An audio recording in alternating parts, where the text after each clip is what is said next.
बिस्मिल्लाहिर्रहमानिर्रहीम। अज़ीज़ तलबा व तालिबात, अस्सलामु अलैकुम। शजरा कवायद में हम हुरूफ की अक़साम को पढ़ रहे थे। इससे पहले हम इज़ाफ़त, इस्तिफ़हाम, बयान, जार को पढ़ चुके हैं। आज अब हम पढ़ेंगे शर्त व जज़ा और हुरूफ़ ताकीद को। इसके बाद हम बाकी हुरूफ को भी पढ़ेंगे इंशाअल्लाह। तो आइए हुरूफ़ शर्त व जज़ा में हुरूफ़ शर्त को पहले देख लें आप। ऐसे हुरूफ जो शर्त को ज़ाहिर करने के लिए इस्तेमाल होते हैं। मसलन, अगर आप कल मेरे घर पर आएंगे तो हम पार्क में जाएंगे। जब तक आप मेहनत नहीं करेंगे तो कामयाब नहीं होंगे। हुरूफ जज़ा ऐसे हुरूफ जो शर्त के जवाब में आते हैं। अब ऊपर वाली दोनों मिसालों में जो हर्फ तो है वो जज़ा है, और अगर और जब ये दोनों हुरूफ शर्त हैं।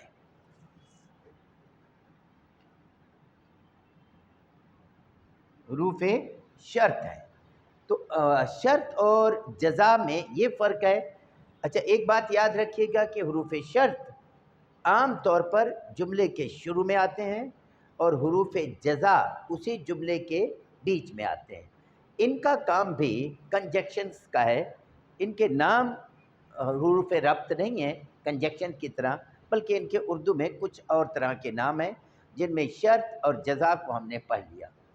अब आइए हुरूफ ताकीद की तरफ। जैसे लफ्ज़ ताकीद से ज़ाहिर हो रहा है, ऐसे हुरूफ जो किसी काम या बात की ताकीद के लिए इस्तेमाल होते हैं, यानी आप इसरार करेंगे कि ऐसा ही होना चाहिए। मिसाल के तौर पर हरगिज़, कतअन, बिल्कुल, लाज़िमन, बजा, ठीक है, जी जी वगैरह।